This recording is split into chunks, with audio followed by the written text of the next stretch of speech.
96.9 FM. Fresh news, smart talk, all day. The views and opinions of the hosts and guests are their own and do not necessarily reflect the position of the management and staff of Guardian Network.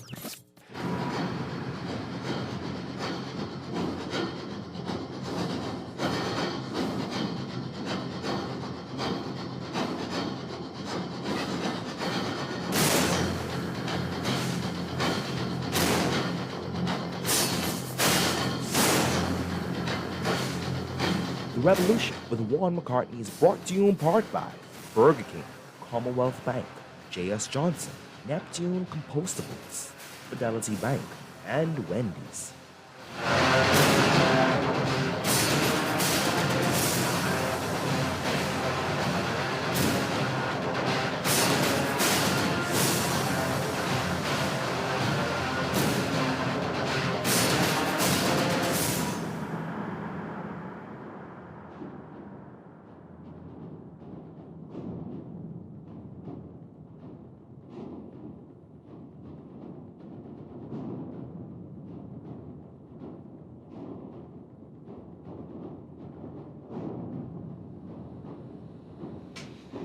Good afternoon, ladies and gentlemen, and welcome to The Revolution here on Guardian Radio 96.9 FM. My name is Juan McCartney.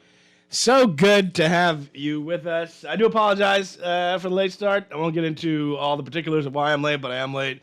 That's my bad. My pledge to you was to be starting at 12:15. I've dishonored my pledge to you twice now in the past week. I do apologize. So I'm going to try to continue to make it happen for you, though. It's one of the things I wanted to work on this year. Not for you, for me, but, you know, you benefit too. In any event, finally, we've got Monique Pindling here sitting with us today on The Revolution. And it's very interesting. I was telling her before the show started, we had said the last time this issue had arisen, and we said she was going to come on, and then I got a stomach bug and she couldn't come on. And then the whole Lanisha Roll episode happened, and I said, well, let's postpone it. And so just so happens that now you're here, and this entire South Andros issue is now on the front page. It's now back in the news. It's now, you know, creating a rocky patch for the Progressive Liberal Party. So welcome to The Revolution. So very good to have you here. Thank you, Juan. Thank you. All right, so we're going to have a pretty frank discussion, an open discussion about all this going on with the Progressive Liberal Party and with you. But first, and pull that mic real close to your mouth there so everyone can hear you. But first, I want people to understand who you are. Beyond, well, we know you're Lyndon Pindling's daughter, but beyond that, like, who is Monique Pindling? That's a funny question because I'd say nobody. I am Grace and Danielle's mom. That's really my focus is them. Just a regular person. That's it, really. Nothing exciting, nothing new. I live a simple, plain life, an everyday life like everybody else. I cook for a living. I cater, do catering. I was in retail for a long time, and then I quit that because I kind of got tired of that part. And then online shopping became a thing of the day, and I saw that everybody was addicted to online shopping. Brick and mortar was just going to be obsolete at some point. So after 30 years, I gave up retail and then just trying to find a different path, and here we are.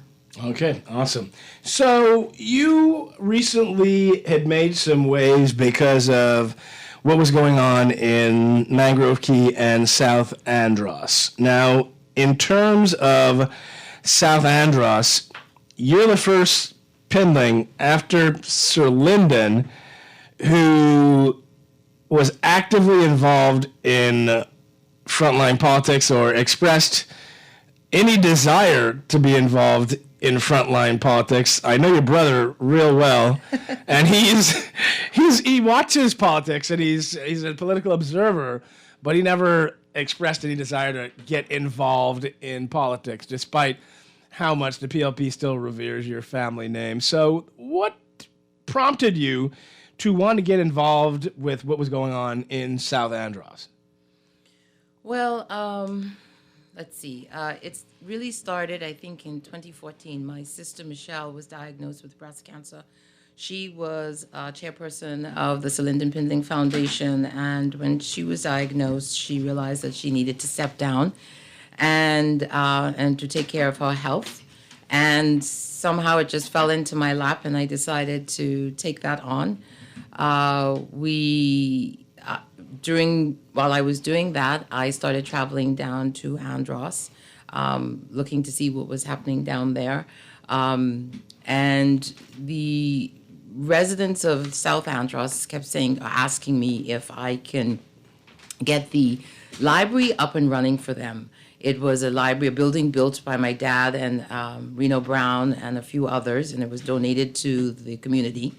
And so I took that on, and the Rick and Rita Case Foundation from Broward County, Florida, they were doing a book drive, and they were changing the curriculum of the Broward County schools, and they had all these books available. And they contacted me and asked me if I would like some of those books, and I said sure. So I went and I picked up a dray load of books and supplies, computers and printers and all kinds of stuff, and I shipped them to Andros. We then tried to fix up the building as best as we could, and then had the opening, and then I gave it back to the community and told them that they need to take care of it and run it for themselves. Okay. And that's how it got started, and then I just kept going and kept going. And as I kept traveling down, people kept saying, well, we also need this. We also need that. Could you do this? Could you do that? And then I noticed that, things were not happening with the island as much as I had hoped. And things just went from there. So explain to us, someone's telling me your sister, Michelle, had ran. Yes, she ran in 1992. Yeah, previously against Janet Boswick. Explain to us how the process this year went down. Like, what exactly happened in South Andros? Well, let's see. I'd been going down there, like I told you, for a while, but last year, it started January of, that would be 2020, when I was told, go down, start canvassing. Let me start again. The last convention we had when I spoke. Right, I'm going to talk about that today, too. Well, the second convention when I spoke, and, something just resonated. And after I'd been going down and people were asking me, and something just clicked. It was like a light switch just went off. And I said, I think this is something that I have to do. It was just gnawing at me, even though I was like, hell no, don't even. Obi's gonna kill you. Mummy's gonna kill you. No, don't do it. And then one side of me was like, yeah, you gotta do it. And then, and I was saying, oh my God, what Daddy would say, and this, that, and the next thing. And so I went to the leadership and I said, I think this is something that I'd like to pursue. And then I was told, go down there and see what kind of support that you would get, and I would go. I went. Support was I was well received. People were enthusiastic. They were kind of thrilled and surprised also of the fact that one of us had decided to do it, because they were asking for so many years and no one decided. We kept telling them, no, we're not interested. And then after that first run, then because of the reception was I was so well received, I then decided that I would then go to the other two constituencies. I would then have like meet and greets, town hall meetings, just so I could introduce myself, I could meet the locals and the residents. I started the first one in South Andros. But prior to that, when I announced that I was going to have this meet and greet, the party leadership came out, I don't know if you remember, saying that incumbents weren't fenced. Right. But I didn't really pay that much mind because I was just going to talk to the people. I hadn't decided as yet if this is really what I was going to do. I wanted to hear the concerns, the wishes, the needs of the people. So I did that regardless. I went, got a nice reception down there. And unfortunately, the day we were about to leave South Andros, the COVID restrictions, we left the Sunday, Monday, COVID hit. And that was the end of that. So with the lockdowns and everything, my mom, I look after my mom. So between primary caregiver to my mom and then raising two girls by myself, trying to go back and forth, trying to keep her safe, I was unable to go back. Somewhere in the middle of the summer, I was still in touch with the island, still wanted to go, but I wanted to get the feedback from the leadership as into, okay, I've started to do this. What do you all think? Is this possible? Can we do this? Wasn't getting much of a response, wasn't getting much feedback, kept pushing, kept asking questions, not really getting any feedback until I guess I said, okay, look, someone has to say something to me. Just let me yay or nay. Still wasn't happening, but then it finally happened. And when the conversations came about, the news was really, no, we just not going to take you on. Yeah, well, detail that conversation for me. Like, who did you have a conversation with, and when was this? This was here in Nassau, so who did you speak to? Here, the leadership. All right, and when was this? This would have been middle of summer. Okay, middle of summer. You spoke, when you say leadership, you mean We're gonna say Brave leadership. Davis, or you just want to We're going to say leadership. leave that kind of open Yeah. out there? Okay, fine. So what did the leadership of the party say to you specifically? At that point, just simple, that Who initiated the meeting is my question. They called you, you call them. well, I called because I wasn't getting any feedback, and I said, look, say something. Tell me. I mean, don't just leave me hanging out. And plus, people in the island, they're asking questions, and they want to know if I'm serious. They want to know if, I was just joking and this, that, and the next thing. They want to know, and I just wanted to know for myself so I could also tell them yay or nay. So we finally met, and long story short, I was just told, no, we are not going to run you. We don't want a Pindling on the ticket. So they say, we don't want a Pindling on the ticket. Yeah. Did they say why? They alluded to something about, negativity of my dad, and didn't want it to be the focus, and things like that. Negativity about your father? Yeah. That doesn't make it, well, for me, that makes no logical sense. Because the PLP has built its entire image and legacy around Sir Lyndon, so I don't understand how you being Sir Lyndon's daughter in his former constituency would be a negative thing. Did they explain any of that? No, they didn't go into any detail, and you would have to ask them their rationale for that. Okay, so the PLP put your father's name and a statue on our largest airport in the country. Yeah. The PLP put your father's name on its headquarters. Yeah. The PLP put your father's face on our dollar bill. I think that was the Prime Minister Ingram. Was it Ingram who did it? Fine. All right. Yeah. But your father's face is on the dollar bill.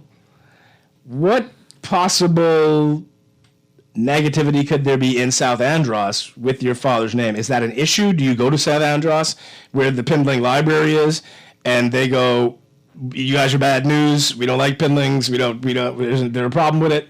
You're asking me to tell you what they think. Have they given you a response yet to your phone calls? No one. Well, here's what I got, and we'll just say people close to leadership, right? When I asked what the problem was, what the issue was, they said that the first issue is that, and I find this strange because I go to your father's grave every year, which I used to think was strange before I went to my mother's grave just recently, and I think that there's something to that, but I still found it strange. But they go to your father's grave every year, twice a year sometimes, and what they said to me was that the Pindlings believe that they have sole ownership of Sir Lyndon's legacy, and that he belongs to the PLP as much as he does to Dame Marguerite and his children. But everything to do with Pindling, Sir Lyndon Pindling, is often not a fight, but a struggle with the Pindling family. No, I disagree with that last comment. It's not always a fight with the Pindling family. No, not at all. I disagree with that part. to go back to the statement, a comment on what they said to you. Yeah, my dad, let's call him Lyndon Pindling at this point. You can call him Daddy. He belonged, yes, he belonged. We shared him with the Progressive Liberal Party. We had no choice. We knew the Progressive Liberal Party was mommy, daddy, brother, sister, uncle, auntie, grandparents. We did share him with them. Our lives actually came secondary to the Progressive Liberal Party. Our life was the Progressive Liberal Party. Everywhere he went, what he wanted to do, we had to be a part of it. So they're absolutely right. Now, I would say this, and very tactfully, if I may, not that we think we have sole ownership of him, but let me put it, my opinion and my thought is that you can't use him when it's convenient for you. You can't use him for good and then say it's bad. You can't use him when it's, on good occasions or certain occasions and then drop when you feel like it. You just can't do it, or at least I think you can't do it. If you're going to use him for good. Don't just use him as if he's a commodity when you could get up and you could say what you want to say. When you look at the narrative is not good. The narrative has to change. And I feel that we have left it, when I say we, the family, have left it to others to speak his story, speak our story. Because people talk about me or my siblings as if they know me, as if they know us. And no one has asked to get to know me. No one has even said, well, Monique, X, Y, and Z. They just talk about me or us as if they know me. And they talk about him or my mom as if they know us. And they know nothing about us. So I took it upon myself and I said, no, you know what? I'm not going to leave it to you all to talk his story. I'm not going to leave it to you all to tell his, keep his legacy going. I, as a child, his blood runs through my veins. His blood runs through Michelle, Obi, Leslie, our veins. We want to be a part of the story you tell about our father. Because if there's anybody out there who is going to keep that legacy alive, or at least tell the truth, what he was like as a man, it's got to be us. And the story has not been correct about who he is or who he was as a person. Now, when did this meeting take place? That was the first meeting. The first, okay, there's another meeting. Yeah. Let's talk about the next. When did the first meeting take place? That would have been August, maybe? August. Okay. July, August, September. And that's when they said we don't want a Pindling on the ticket Yeah. in South Andros, which is very strange to me. But let's talk about the next meeting. Next. Well, before we do that, what was your reaction to that? Shocked, just like you. Shocked because for the same reason I just alluded to. You don't want him, and I say him because I didn't take it personally because I look at it as the name, as the brand. You don't want the name on the ticket, but yet again, like you say, you want to go to the graveyard. You want to go this, and when you speak about him, and you speak about his vision, and you speak about what he stood for. But if we don't own him 100%, y'all can't own him 100%. So we got to be included somewhere. And that 2017 speech that you always allude to, he stood for something. He represented something. And if us, as a Pindling, don't stand up now and speak out for him, because he's dead now, who's going to speak for him? He has grandchildren that carry the name Pindling and have his blood through their veins. His legacy, they have to live in this Bahamas too. When I'm gone, my children, Obi's children, Michelle's children, they have to live in this country too. They have to be proud of their legacy, because I'm proud. I'm dead proud of my father for all that he has done. I'm not saying he was perfect. God knows I'm not saying that. But I am proud today to say that Lyndon Pindling was my father, and he did the best that he could. And if anybody has a problem with that, then that's fine with them. But that's my daddy. And if I can't defend my daddy, well, then that's too bad for you all. I got to defend aren't you going to defend your parent? Absolutely. That's how it is. So let's talk about the second meeting. When did that happen? That happened in, my time. I think early January, probably. So why, if they tell you they don't want you on the ticket, and you go, okay, why is there a second meeting? Because they wanted me or my mom or the family to participate at the gravesite for majority rule. Majority rule. Yes. After telling you Yes. you can't be on the ticket, Exactly. they want you to go to majority rule. Right. How'd that meeting go? Interesting. Yeah. Interesting. The air was. I heard there was a vibe, as the kids say. It was So- it was tight. Yeah. It was interesting. It was tight because at that point, you know what it was. When I said that this was what was said to me, it was unbelievable for everybody. It was like, what? No, Nikki, you get that wrong. No, Nikki, that can't be true. No. So I said, you know what? Okay. So no one says that I lying or I'm making this up or I'm in la la land or as some people would say I'm entitled. Let me put this thing together so this could be out in the open so everybody can hear it. And so yeah, that's what happened. Everybody heard it. So you perceived it to be where they wanted to use your image to promote their connection to Pindling, being a slap in the face after telling you that his name wasn't good enough, that you share, wasn't good enough to go on the ticket.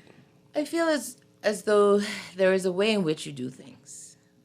Okay? There is a way in which you treat people.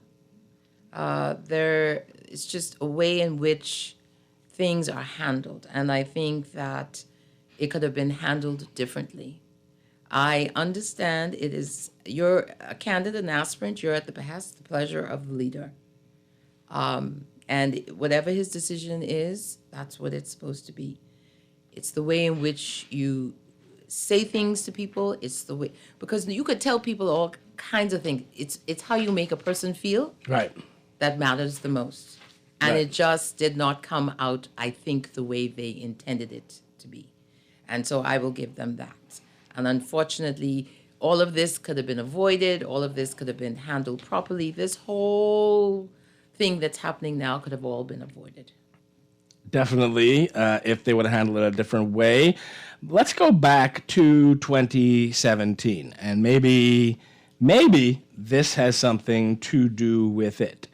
So on October 23rd, I believe it was, 2017, at the Progressive Liberal Party's convention. Was it the first night, I believe? I believe it was the first night. I don't even remember that. Yeah. Well, we remember. So, yeah, I got the speech. Oh, gosh. So you said that the Progressive Liberal Party has become weak and dishonest and allowed the political ambitions of a few men to dash the aspirations of a whole people. Oh, Lord. You said the PLP had strayed away from the values that it once had. You said many of us forget how to treat people. We made promises we did not keep.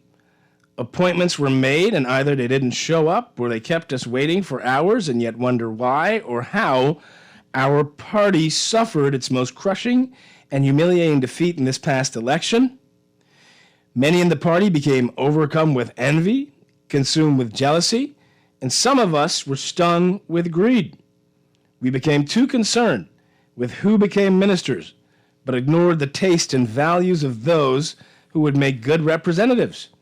We became arrogant, petty, and thin-skinned. Some in our party even became anti-Pindling, but were quick to quote or call his name when it was politically expedient to do so. Our party has been broken. Our party has been torn at the seam, torn at the very core of its principles and foundations. Our party has become weak. We became dishonest. We lost touch with too many people. We allowed the political ambitions of a few men to dash the aspirations of a whole people. I hope our defeat in the polls was a learning experience. I hope it was a sobering experience. I hope it's a reality check for all of us. I hope we're taking stock of ourselves as a party and people. I hope that when we reflect on what brought us here, we see our faults clearly so that we may correct them. Why? First of all, Gosh, I don't see any lies. All right, that's the first thing. But the second thing is, why did you say those things at the PLP convention? What moved you to say that? It was a feeling. At that time, boy, go back a little bit. Boy, you put me on the spot here because I don't even remember that. It was a feeling in leading up to the election in 2017. It was a feeling. It was a feeling.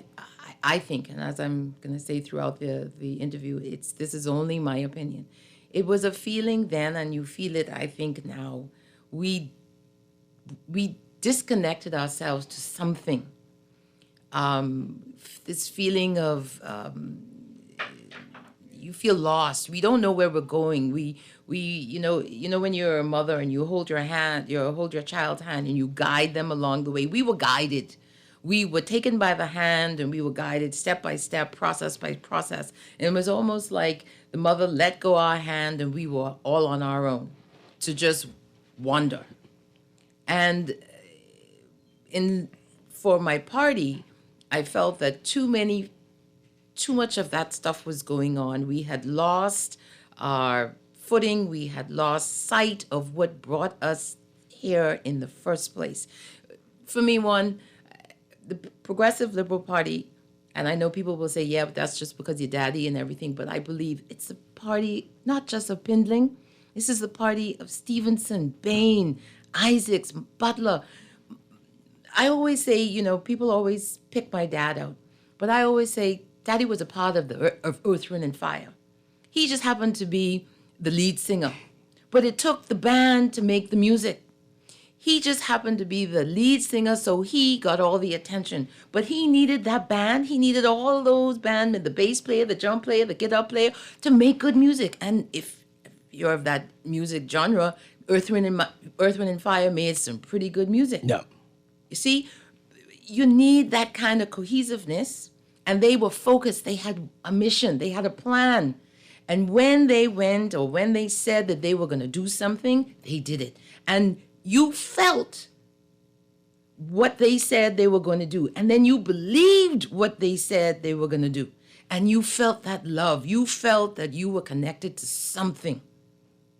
And that's the difference. For me, that's what I thought. That's what led me to write the speech.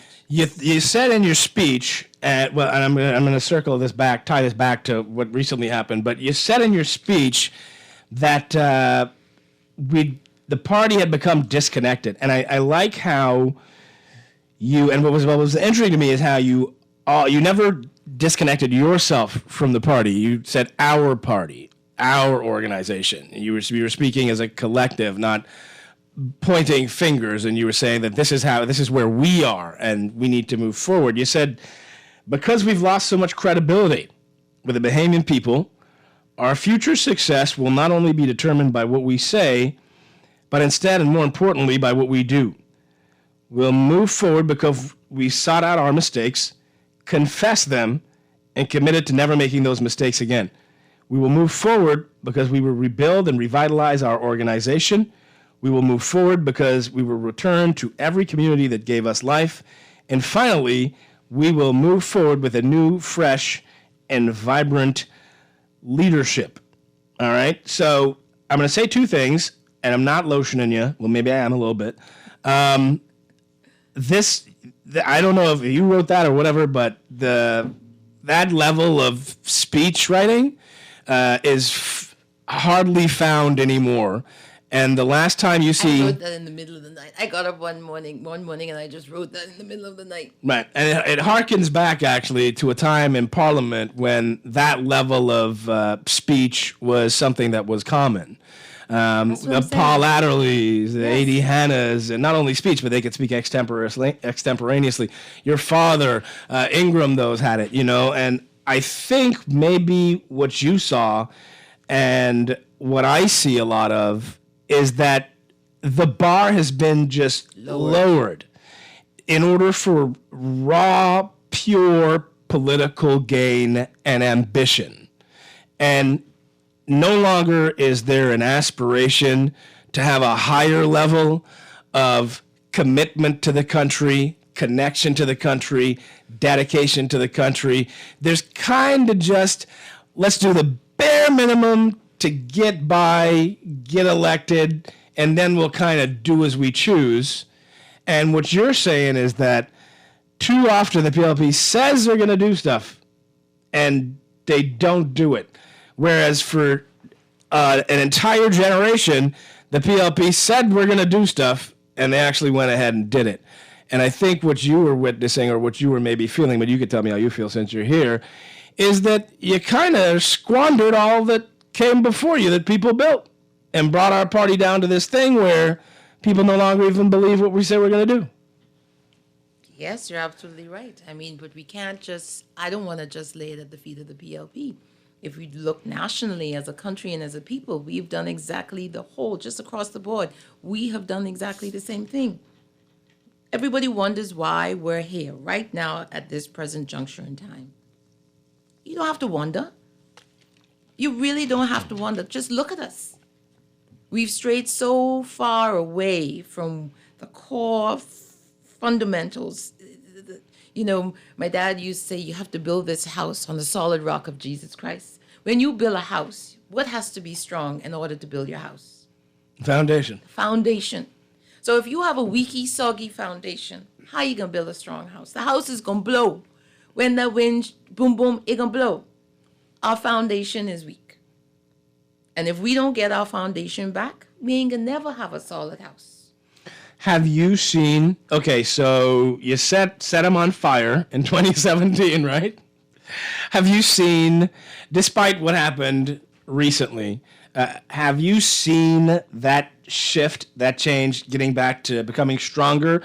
Or else, why would you want to be a part of it? You know, yes, I did see the change. I did, and I think I'll be honest. Actually, I'm being honest completely, but anyway. In the beginning, when we lost, I did see that the hope and the dream, I saw that we were, you know, that light, that sparkle was in the eye of trying to recapture and regain what we had lost. So that's why I wanted to be a part of that group. And I also felt, too, that I am a PLP. I believe in the thought philosophy. I believe in what it is to be PLP. And if I can't criticize you, my good friend, of the things I think you doing wrong, well, that mean you ain't good friends. And just because I criticizing you, you shouldn't want to stop being my friend. I trying to make you better. Just like you would tell me when I doing wrong. Absolutely. That's to make me a better person. I ain't gonna stop being PLP because I say something bad about you. That if you can't criticize and if you can't say, well, y'all, I don't think this or I don't think that. Well, what is it for? Do you believe this speech had anything to do with what recently happened? Because I just cannot buy the excuse that the name Pindling in South Andros is a bad thing. Oh, gosh. I don't know. I can't answer that. I have my own ideas and belief, and I get it, you know. I don't, for everybody out there listening who thinks and goes on this thing about entitlement and the Pindling thing, right. you know, it's so crazy and everything. If you even knew my father, y'all would know that Obi, Leslie, Michelle, and Monique wasn't entitled to nothing.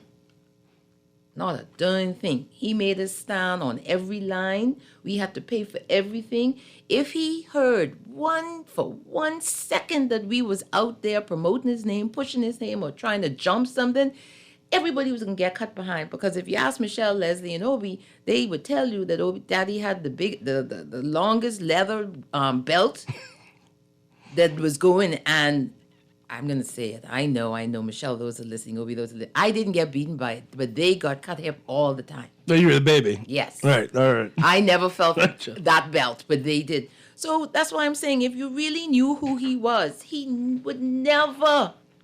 Have you ever heard anything about the four of us doing anything, something crazy like that? No. Okay.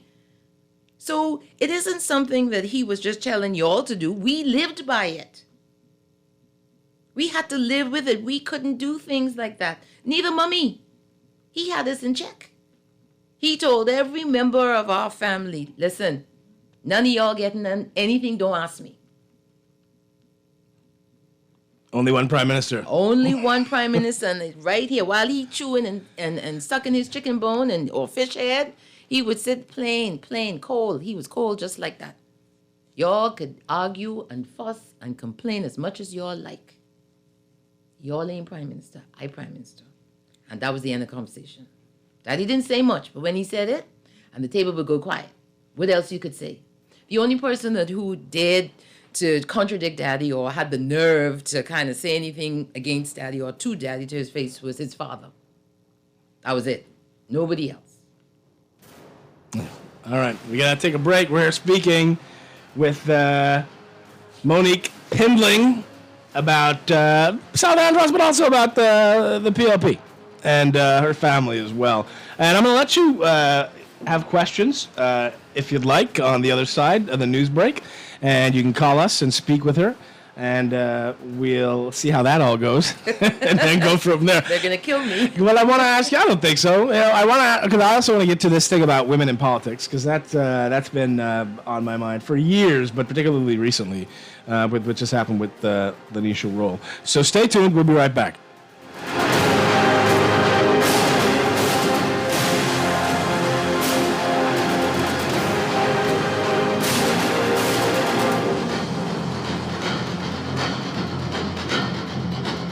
Aloha to something delicious from Burger King Nassau. Introducing the all-new Hawaiian Whopper and Hawaiian Crispy Chicken Sandwiches. Enjoy the classic flame grilled Whopper or our crispy chicken breast topped with ham, pineapple, smoky barbecue sauce, cheese, and all the fixins. Grab it with both hands and savor the tropical flavor. Whether you choose chicken or flame grilled beef, you're gonna love it. The Hawaiian Whopper and Hawaiian Chicken Sandwiches are all new and only at Burger King Nassau, where taste is king.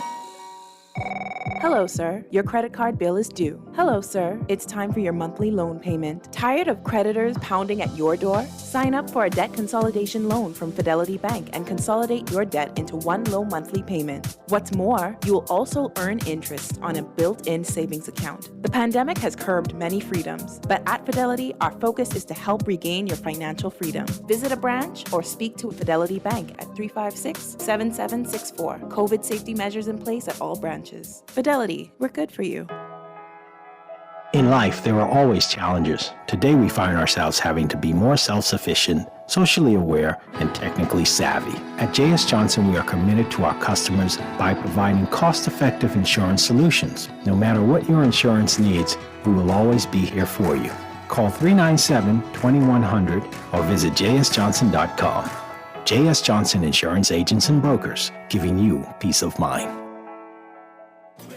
Tired of disposable plates that fall apart and leave the food in your lap? Neptune Compostables can solve your problem. Put your food in our heavy-duty clamshells. At Neptune, we supply heavy-duty takeout plates, coffee cups, sauce cups, soup bowls, straws, and plastic-free takeout bags. We offer free delivery to offices, takeaways, restaurants, bars, and households. And we ship to the Family Islands. Order now via WhatsApp at 816-2442. That's 816-2442. Or shop online at NeptuneCompostables.com. Neptune, where your sense makes sense.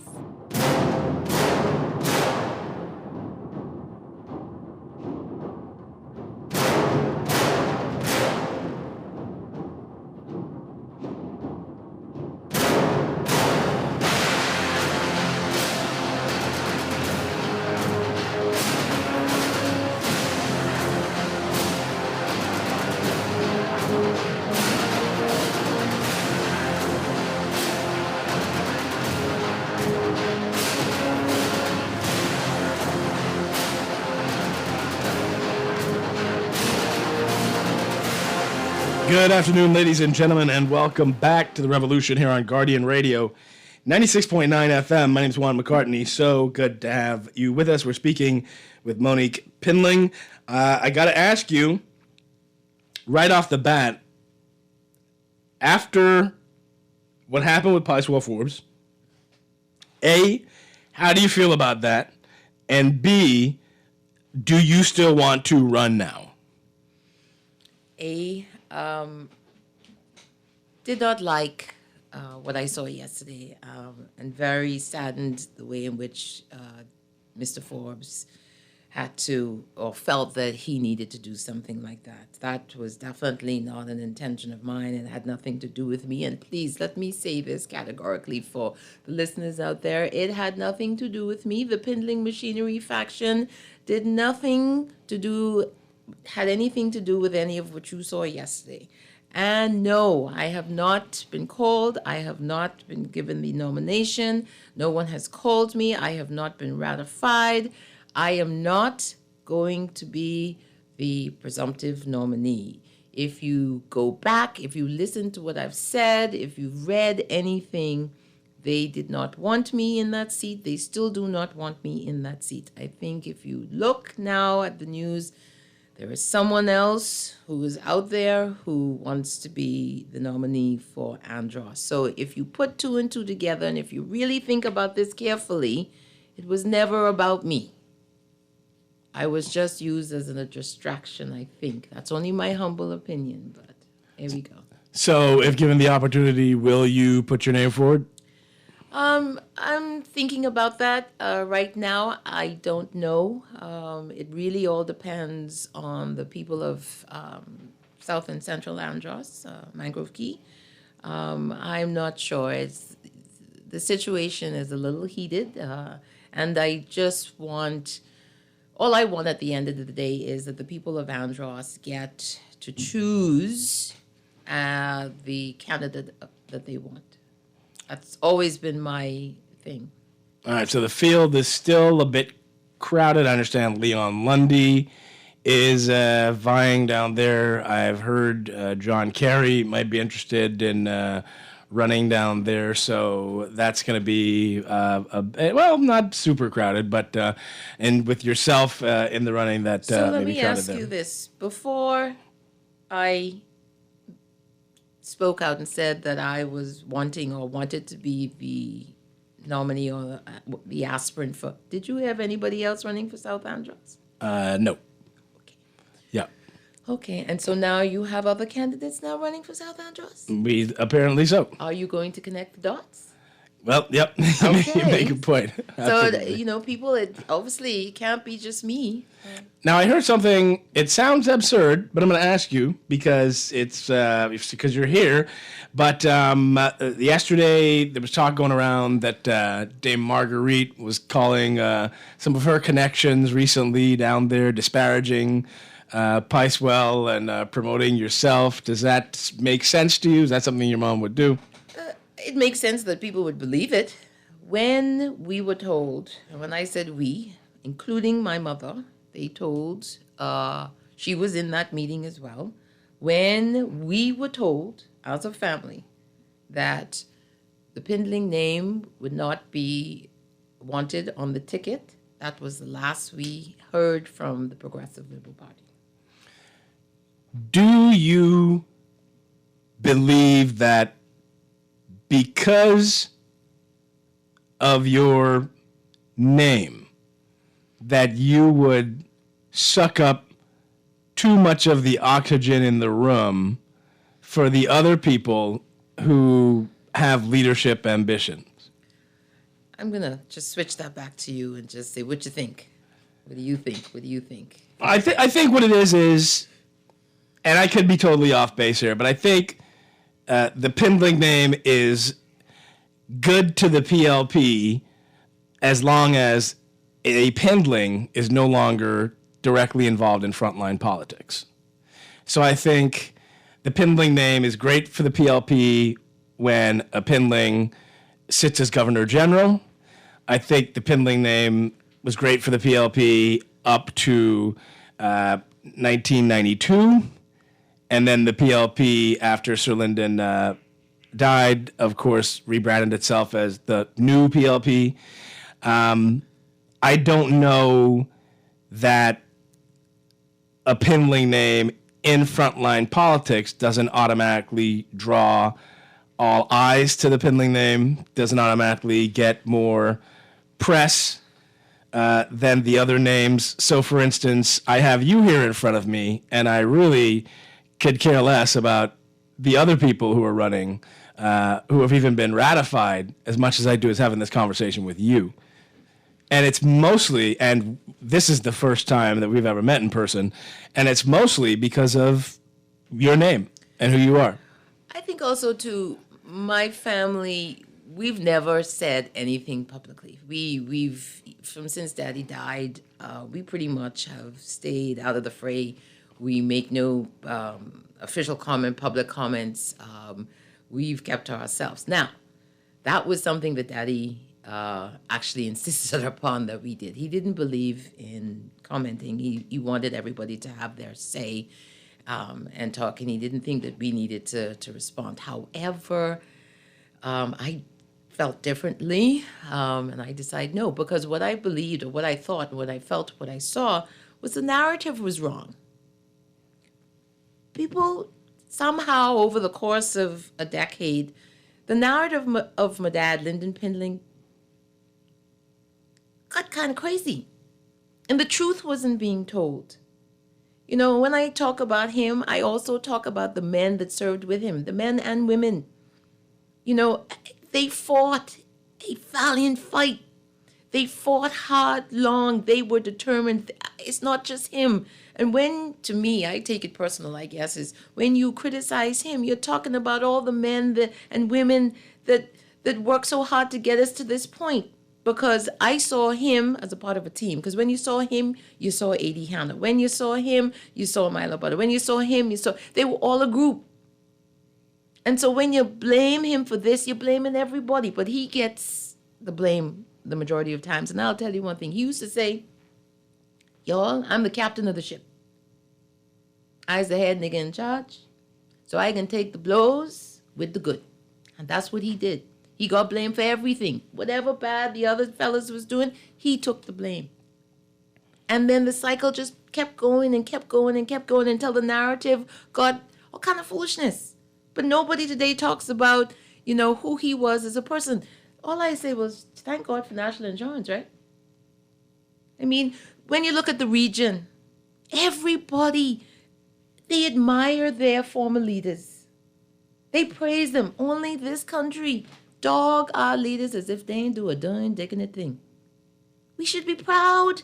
And then everybody wonders why we are in this situation. You know, our forefathers took some licks and blows to carve out a soul for us. And now we've lost it. And how we can get that soul back? By bickering and calling me names and calling him names and calling you names? No, man. Let's work. Let's get together. Let's join together. I keep saying, let's join me. I mean, I'm speaking out. But let's get together, man. We're better than this. Those fellas back then, they had international reach, global reach.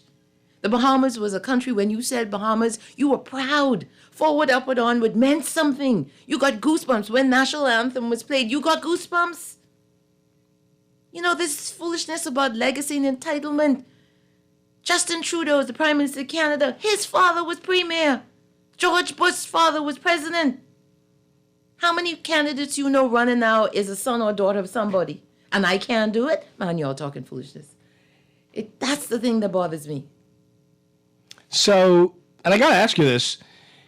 Do you, and people do this with me often, and they'll bring up your father, and they'll talk about the things that he did get blamed for, the things, the dark parts of his legacy, if you will, that they pin on him. And how does that feel to you as his daughter, as someone who has to carry his legacy? You've kept his name, your children. Well, I got divorced, so I just use my maiden name now. Right. Yeah. So, but I thought you were Pinling Sands at one point. That's my sister. Everybody gets us mixed up. Oh, okay. Shell is Sands and Monique is a Johnson. Okay. Was a Johnson. Okay. Yes, you were Johnson. Yes. Okay, my bad. I'm so sorry. All right. So, but how does that make you feel? Growing up, it was hard. You know, you could imagine as a little girl, a young girl, hearing people talk about your parents and stuff. That was hard. But I'll tell you, the saving grace was our mother.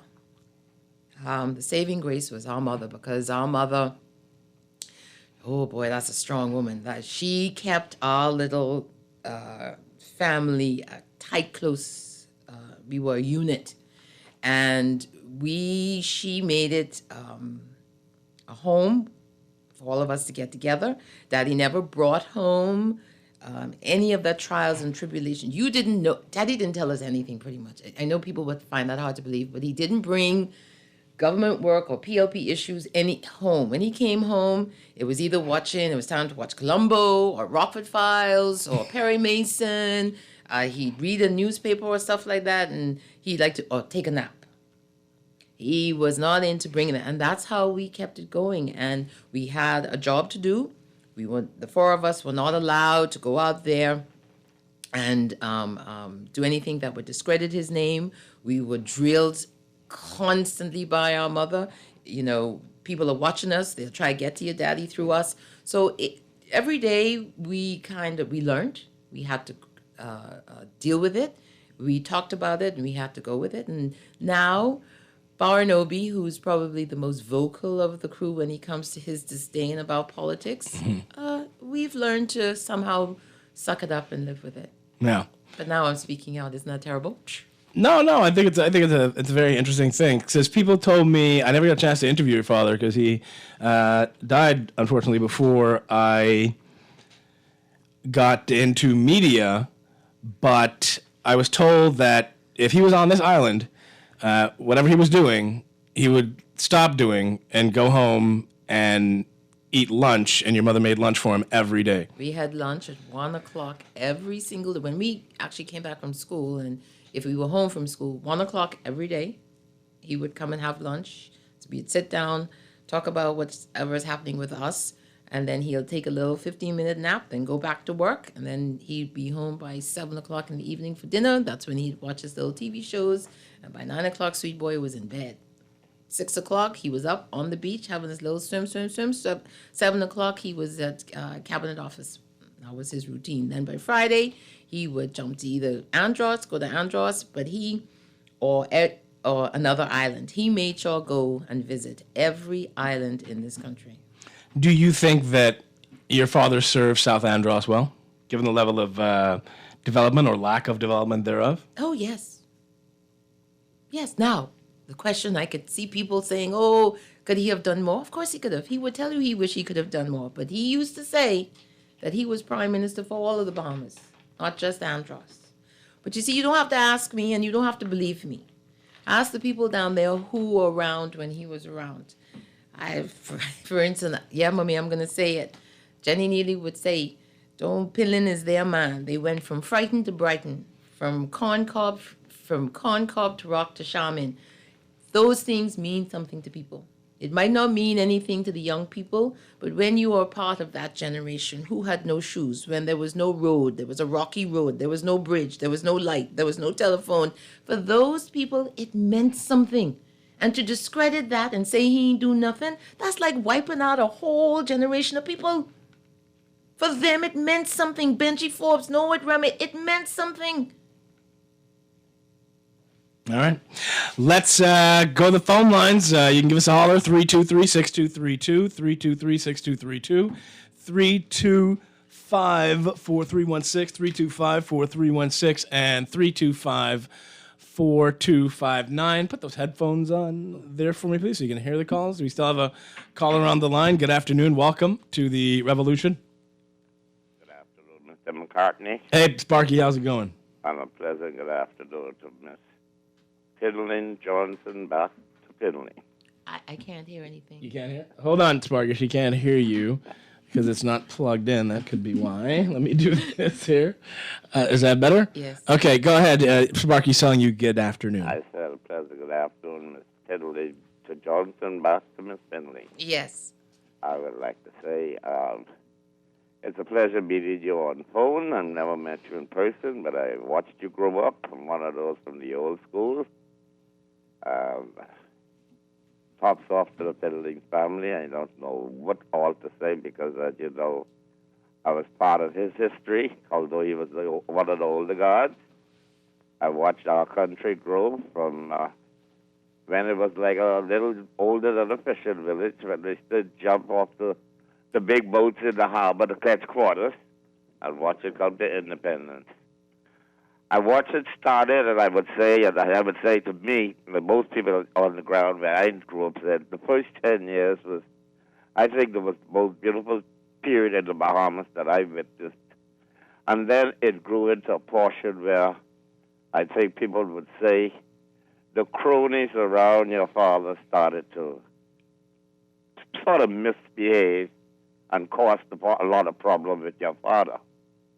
I know one time he's being interviewed down on More FM, and he's asked, how did he let the cronies around him get away with so much? And he says, those are my soldiers. They're the ones that kept my back while everybody else tried to stop me. So some things I just had to let slide, and some things I just had to put away. And then I watched us start to deteriorate, where the country seemed to have gone haywire, and everything moved, and then 92 came, and then we went from one to the next, and so forth. And then it became the talk between the Pinline and the Ingram. But what I always had a problem with, and I congratulate your father and your family, I even came in your yard a couple of times and talked off in the little back room where they only played his music. I said, Mr. Pinline was there for 25 long years. I don't know what he did down in South Island, just because I never visited South. I went to Central and North. But I heard a lot about South. I heard they said 25 years and he did nothing, but I can't say that because I didn't go. But then, I said, Mr. Pinline got his just due. He was there, and you said, head of the ship for 25 years, as if he didn't want to go anywhere. Young guys came up, and they wanted the seat that he sat in, and things changed again. But then I saw another change. After all that he did, and all that your family got and everything, then your mother became Governor General. And like Mr. McCartney was saying, all the attributes that they gave to the family, now Mommy gets the top post. As if it was a legacy passing down, like the Queen in England passing everything down to the royal family. And then you came along and got the rumor started. And it seemed as if it was the royal family passing things down to the Pinline's name. I think that would cause the problem. It seemed as if everything was a hand-me-down. It got to be a Pinline, got to be there. They deserve it. Now, Mama's retired. Mama's being well taken care of by the country in her pensions, both daddy pensions and mommy pensions. All good glory to her, and I wish her the best. I wish you the best, whatever is going on in your life. Thank you, Miss Pinline. And I guess you could say, if I grew up in the Valley, I had to be a PLP for a very long time. And I would say before I go, Sparky is a proud PLP. One love.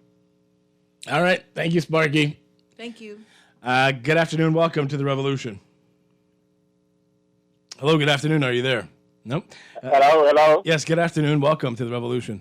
Yes, good afternoon, Juan McCartney, and to that beautiful lady that's in front of you. I have heard a lot of hullabaloo before today, and now I've met you, and now I've got a picture of what the truth looks like. What my question is this. I'd like to fast forward today to 1 year from now. The Progressive Liberal Party wins the government, and Price Well Forbes, would you use your influence? Because he has been the ambassador for the Organization of American States, CARICOM, and the Caribbean Hotel Association. Would you use your influence that he become ambassador of the Bahamas at the United Nations? And also, if not, then would you choose Obi Wilskam? I'll hang up and listen. I'm very certain that's not up to her. I was just about to say, you're giving me a lot more power than I actually have. They've already cut me off, so I don't know if I have I have that kind of power, sir. Good afternoon. Welcome to the Revolution. No, you're not there. All right. 323-6232, 325-4316, 325-4259. This is Great Show as usual. Tell your guests I'm an F&M supporter. We have a big tent in the F&M. We'll accept her with open arms. Thank you. Okay. But no. All right. This says, tell your guests Brave feels threatened by her. He already has to deal with Chester Cooper, and now a Pinling. That's too much for him to deal with. So it would be a power struggle within the party, and he know he'd lose. Good afternoon. Welcome to the Revolution. Hello. Good afternoon. Are you there? Hi, can you hear me? I can hear you now. Good afternoon, Mr. McCartney and Mrs. Pinling. How are you? Fine, thank you, ma'am. Great. I just want to share about the greatness of your father. I had to remove my daughter from a school because of something that was done to him. There was a project going on, and she had to choose two national heroes. One was Mr. Brent Malone, the artist, the late Ansel Linden. The lady gave her a D, and the reason being that Sir Linden was no national hero, right? So I had to actually go to the breakfast office and remove her from the school because this lady didn't know what she was not a Bahamian, but she was lost, okay? But in reference to you offering yourself, and you said about you want to offer yourself in Andres, there are many persons who served the Maynards. You had the touring question. You had so many, Mr. Hannah. You have persons who are serving now who served before. I don't understand why it has to be. Glennis stood up at a convention, and she tore that party right up, a speech that she gave a few years ago. So I don't know why, in particular, it's you that you said that they said because of it being a pendant. It just cannot be so. And I think this in reference to, I hope you can get either the leader or someone from the leadership of the party to clarify this, to give some sort of, because this is not making sense in what Ms. Pinling is saying. At least in my person I've spoken with, it just doesn't compute to me. And one last thing, persons who offer, if you see you have something you offer to a constituency as a member of the party, you are entitled. You have a right to go and apply for that to run for that seat to get to vie for the nomination, and there's a process. So I don't particularly, and I can't believe that it's because they said to you, because of you being a Pinling, we don't want a Pinling on the ticket, especially in Andrews. So I think there's more to the story, and I think the journalists need to get to the bottom of it and find out exactly what's going on. Thank you for so much, and good luck to you going forward. Thank you very much, ma'am.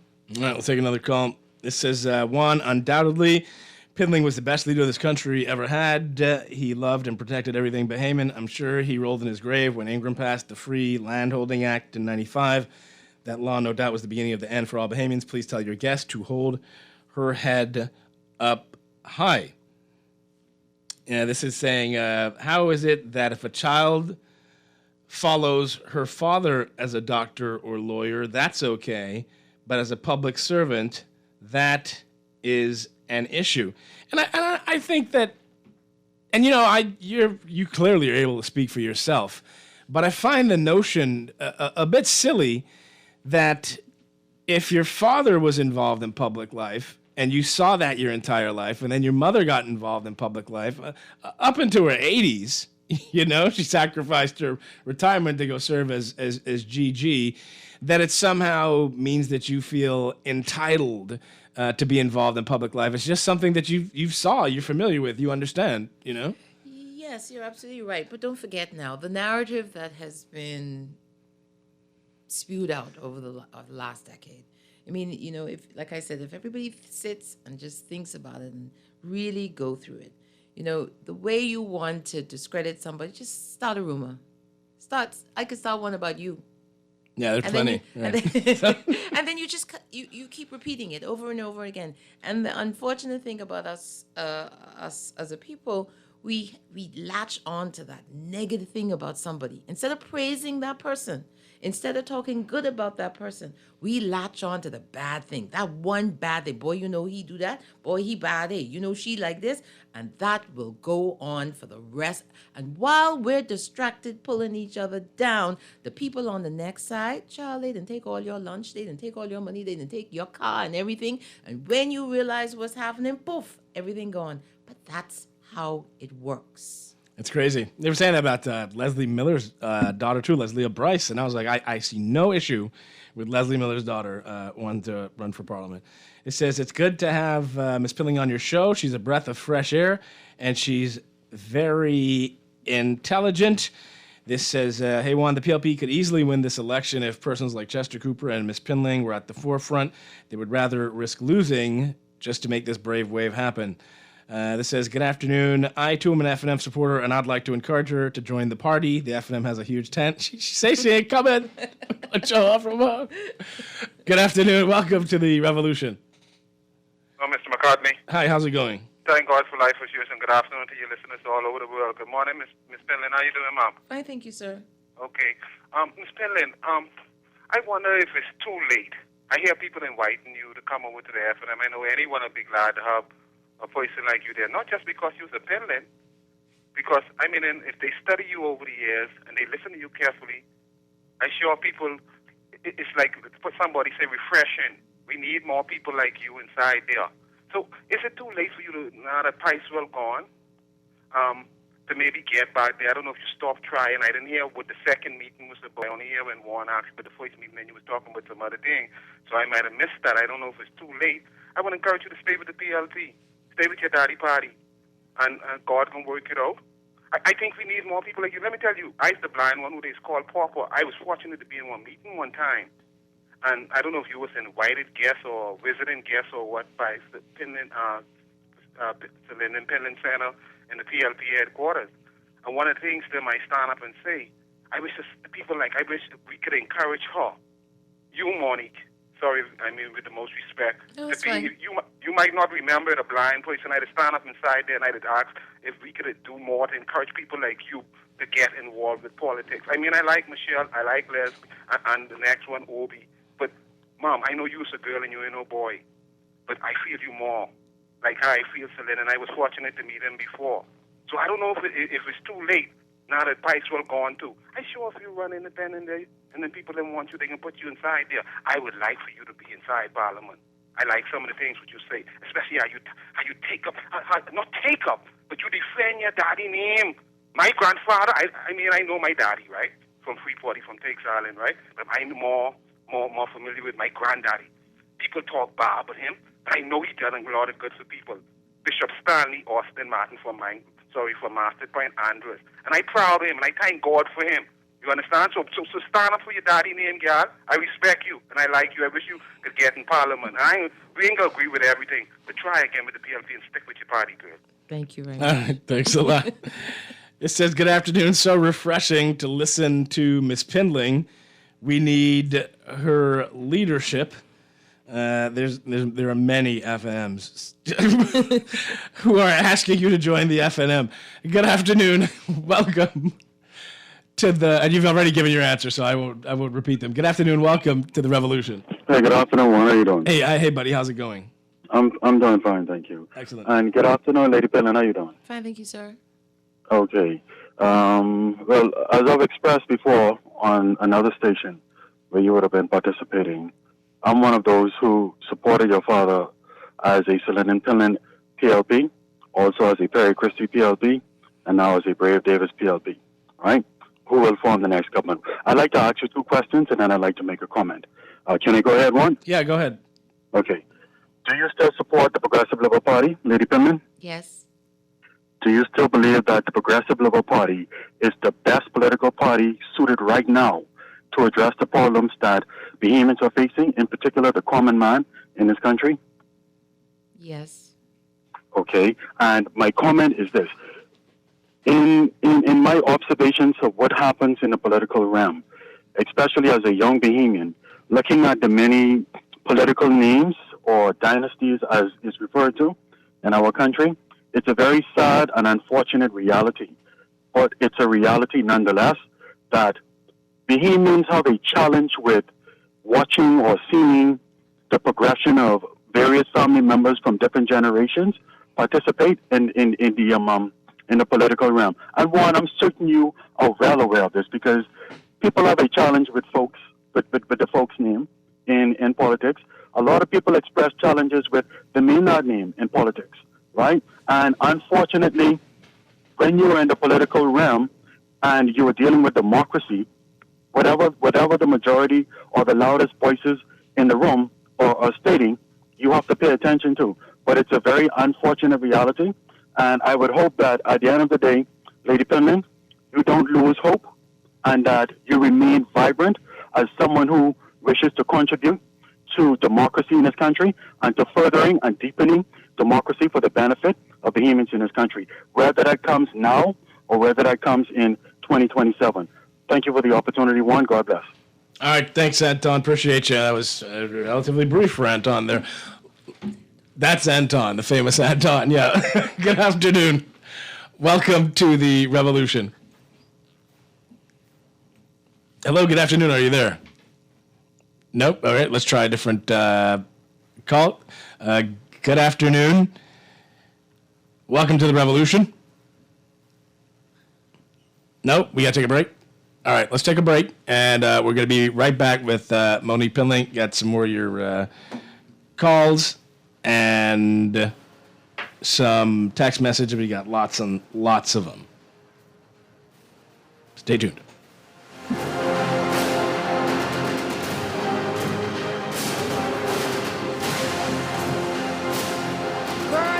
Show me Bella boy in his phone. What you mean? He take picture of that good-for-nothing boy? Shh, you don't want Bella here. You say that. You know she always say that's my good child. So what he doing in Junior phone? Oh, he there because the police looking for him. He on their wanted list. Wanted persons in your phone now? Yes, child. And when police want to find anybody quick, after something happen, they can send picture direct to your phone. Go to Google Play or App Store and search for Crack Crime Bahamas. Then pick install and we'll go straight to your phone. There is also a section on missing persons? Yes, girl. Everybody needs to get this app so police can tell us right away when these people go missing. Just like an alert system. Yes, it has numbers for Crime Stoppers Bahamas so you can call and nobody knows it's you. Call directly to Miami and give the information without giving your name or anything about you. I tried the other day and when I hear Junior and his boys talking about where they hide those guns, I walk quick round the corner and call that number. Call 328-8477 from Nassau or 242-300-8477 from the Family Islands. Tired of banks forcing you to use technology to bank the way they want you to? Your convenience is important. So no matter what your banking needs, Commonwealth Bank's friendly staff are always available in branch for that personal one-on-one service. But when you choose technology, our online and mobile banking app offers you state-of-the-art functionality. The choice is yours. Commonwealth Bank. Bank the way you want. Looking for plenty food and you're on a budget? Wait, I'm break. Stop into Wendy's and grab our latest bundle. Introducing the Biggie Bag. With the new Biggie Bag, you get a Dave single, junior fries, regular drink, and 4-piece nuggets for only $7.25, VAT inclusive. Add an apple pie for just $1 more. Now that's a deal. It's the best on these streets. Available at all locations. Restrictions apply. Wendy's, different inside and out.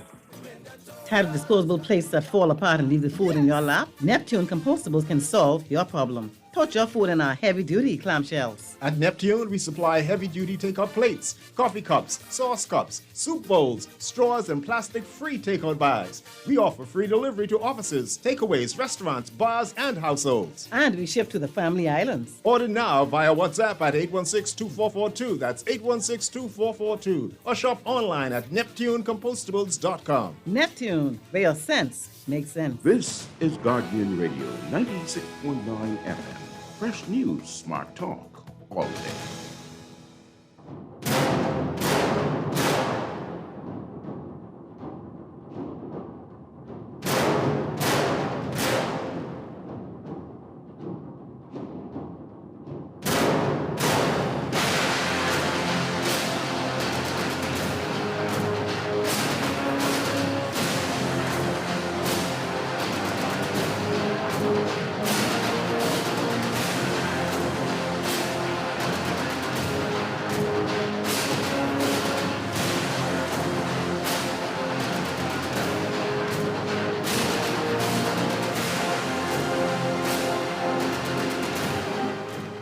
Good afternoon, ladies and gentlemen, and welcome back to the Revolution here on Guardian Radio 96.9 FM. I'm Juan McCartney. I'm sitting here with Monique Pindling, and I know you got lots of calls and lots of texts, etc., but I got to ask this question, too, and it's not so much to do with the PLP, but since we've been covering the current prime minister, since he became leader of the opposition, he constantly invokes your father's name, the drug era, and corruption to to dealing with the PLP, to disparage the PLP. Yet at the same time, like, he'll be in Parliament, he'll talk about the drug era and the damage that was done, etc., and then he's like going sitting next to Dame Marguerite, cheesing up, laughing, you know. She's feeding him cake. I don't like. What? How does that make you feel? Like when you hear him do that? I guess we're immune to things like that, but that's politics. As Daddy would say, that's politics. That's how it goes. But what people have to do is be able to differentiate between the two. You know, like I said to you earlier today, you want to win your election. You want to be the prime minister, or you want to be the governing party, you blame somebody for their lot in life. You tell them that the reason why you don't have, the reason why there's crime, the reason why there's drugs, it was Lyndon Pinling. It wasn't us, it was Lyndon Pinling. So while you there, the listener, blaming Lyndon Pinling for all that, today, guess what? Who can be blamed now for the crime? Who getting blamed now for the drugs? Lyndon Pinling dead. So if people think about these things now and rationalize them instead of taking this as politicians are just spewing it out. Hold on, unless y'all know something that I don't know. Lyndon Pinling been dead for 21 years, and if y'all see him around here, please tell him come my way. But he can't be at fault and to blame for things going on now. Yeah, I'm in total agreement with you. People do that to me a lot. They go, well, the white man. I go, well, the black man been in charge for 50 years, so, you know, we got to be honest with ourselves.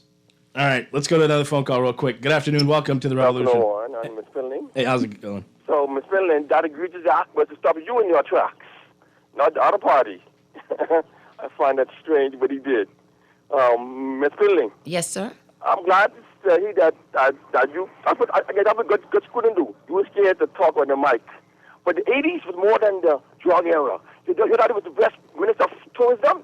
He brought many German tourists and European tourists here and made many of us rich. People here, hey, don't remember that. And I was minister of tourism, right? And he went around, he took the whole, the whole group band to Europe. And they brought back crowds of German tourists and Italian tourists. And they spent a month here. They come with $4,000. That made my family rich. The tourism trade. And getting back to your family, right? Were you there on Soldier Road when they came for daddy sign? And your daddy and your mother had to call 911? If I did what? Were you there on Soldier Road when the PLP was the daddy to give up the party? Sorry, I don't remember. I left, by the time we left Soldier, I don't remember much of Soldier Road because I was a baby. By the time I left Soldier Road, I think I was only 6. So you'd have to ask Obi that. Obi has a better memory when it comes to the old days. So I'm sorry, I don't really remember. Yeah, they told me you were born in October, was it? Of 67? So you're the... Mummy, I'm sorry. Mummy, if you're listening, I'm really sorry. I'm going to do this. But I was born September the 19th, 1967. Right. 9 months. You're the independence baby. You're the majority rule baby. There you go. All right. Sorry, Mummy. Got it. It's fine. Good afternoon. Welcome to the Revolution. Hello, good afternoon. Yes, calling to the show? Yes, sir. You're on the air. How can I help? A pleasant good day, Mr. McCartney. Good day. And a pleasant good day, Mrs. Pindling. Afternoon, sir. We want to thank you as a family and your father for all that he have done for our country and for you and your family lending him to the country at large. But I can say that I know how you feel in your dilemma and you trying to obtain a post or a nomination. I can say that if this is what the leadership of the Progressive Liberal Party is doing, as they sit in opposition, one can only wonder what will happen as government.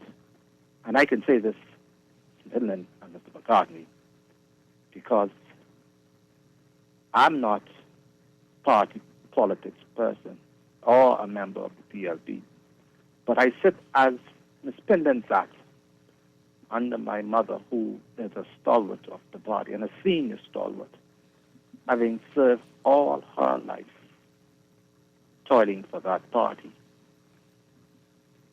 And over a year, I've made attempts to have the leadership, as simple as return a phone call to her. To this date, has done so. And this is who she voted for and fought for to be in the position they are in today. It's a crying shame. It's a crying shame. Well, thank you, sir. I think that you referenced that in your speech. Hopefully that has changed. Good afternoon. Welcome to the Revolution. Hi, Juan. Good afternoon. How's it going, buddy? Doing good, man. Very quickly here. Good afternoon, Monique Finley. Just wanted to say, like the previous caller, I thank the service that your father has given this country. In fact, the service your family has given this country. You must give credit where credit is due. I met your father in 1985 when I was part of the Chogam era, where I did some work when he was representing the Bahamas as a host person. And he's touched me from 1981 from coming back from school. So I just wanted to say this one thing and then I'll go.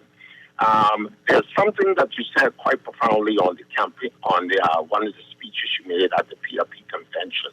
I think it may have been the last one where you said that the current PLP administration is, and I'm paraphrasing, is nothing like the PLP of old. Could you give me some idea of what you felt or what you meant by that statement? Because I too do share that coming from the Pinling era, understanding what the party did stand for and what the party is today. Could you give me some clarification on your thoughts when you made that speech? Thank you for taking my call. Boy, that was 4 years ago when I wrote that and when I said that. But just in general, unless you were a part of that time, if you were a part of that era growing up with the PLP, you knew that the PLP stood for something. You knew that the men, and listen, let me say this disclaimer to everybody. I'm not saying that any of these men or my dad or anybody was perfect. I'm not saying that at all. What I'm saying to you, the listening audience, is that those men and women of that time raised the bar. They raised the bar so we, the people, looked up and we wanted to be and reach that bar. We have lowered the bar, or our leaders across the board have lowered the bar and the standard so much that this is what we get today. If we could change the narrative just a little bit, and try to strive to reach for the stars a little bit. Even our children, my daughter's going to kill me. But when we look at our children, why are we so complacent and why are we so passive with the fact that our children are leaving school with a D, E, or F grade average? When my daughter was in Queens College, she was only 5 years old and she had a teacher by the name of Miss Allen. And it was a Christmas play or a little play that they were doing. And she sang that song to them. I am a promise. I'm a possibility. I'm a promise with a capital B. I can be anything God wants me to be. You are a promise with a great big potentiality. And I think if we could say that to children every single day, I'm sure what you say to your children every day is that you try to pass on that level of hope. So when they grow up, boy, daddy, I won't be this. There's nothing off limits to them. And the fact that I'm sitting here wanting to do this should not be off limits to my daughter or your daughter or any woman that's going forward. If we kind of uplift our students and our children that's going out there and tell them, yes, a D, a E, a F, that is not acceptable. We need to put the grade point average of College of the Bahamas back up to 3.0 instead of 2.0. No university around the world is going to accept anybody with a 2.0 average. We have lowered the bar. When you look at our leaders rowing and carrying on in the way they do in the House of Assembly, what kind of example is that setting for our kids? That's why you got the kids walking around killing and shooting up one another. Where is the love? Where's the kindness? Where is the speak? Where's the talk? You don't hear that in your everyday speech of anybody across the board. So if you could change that narrative, if you could just start talking. I was just telling one of your writers just a little while ago, imagine if news organizations like yourself, instead of 50,000 things on the front page are all negative and bad, one little thing on that front page is positive. One thing on that front page is good and is about love and kindness. You could imagine what that could do to someone that day. We've had those discussions too, yeah. You could imagine if people are hearing constantly, boy, you's a thief, you this, you that, then what the heck you think the nation is going to believe? That's what they are, that's what they're capable And of. if you, the leader, the prime minister, the cabinet minister, the MP, the church leader, the teacher, if we all negative, then you got to expect the nation to be negative. And if you don't push people to dream big, see big, feel big, then, well, what we have now can't be a surprise. You can't change history. And people, I believe, if you go to the dictionary, history is something you can't change. It is what it is. And we've changed it, we've tried to change it, and we've let other people come and tell us what our history is when we know exactly what our history is. And God knows, because we've tried to change it, history is repeating itself. And it's time for us to wake up. It's time to wake up, smell the coffee, and and last thing before we go, I know we might run out of time. This thing is not about me running. This entire thing is not all about running. This is not the key. One, Andros is a part of the Commonwealth of the Bahamas. It's time Andros and all the family islands get a fair shake and a fair play and a voice in this at the table. Number two, it's time for the Bahamas as a whole to wake up. People are laughing at us. They're watching us. International America, everybody's watching us. The region is watching us. We used to be number one. They're now laughing at us because we're no longer number one. And we need to step up and stop being so passive and stop letting all of this nonsense cloud our way and cloud our judgment. Okay, that's it. I stopped. Sorry. No, you're fine. That was great. Well, let's just a couple of text messages, and then we got to go because we're biting into Lang's time. And I think I'll end on this one. And it says, McCartney, I'm an F&M, but I highly respected the late Right Honorable Sir Lyndon Oscar Pinling. We as Bahamians need to put politics aside and give respect to whom it is due. The former Prime Minister did his best during the time period that he served, and we should acknowledge and respect that. But to tear down our former leaders, as I see some people do, is anti-Bahamian. All right. Sorry I couldn't get through all of your texts and all of your calls. It was great speaking with you. Ms. Pinling, thank you so much for coming on the show today. Thank you very much for having me. All right. That's going to do it, guys. We'll be back tomorrow. Javargo Lang's up next with Z Live, Off the Record. Take care, Bahamas.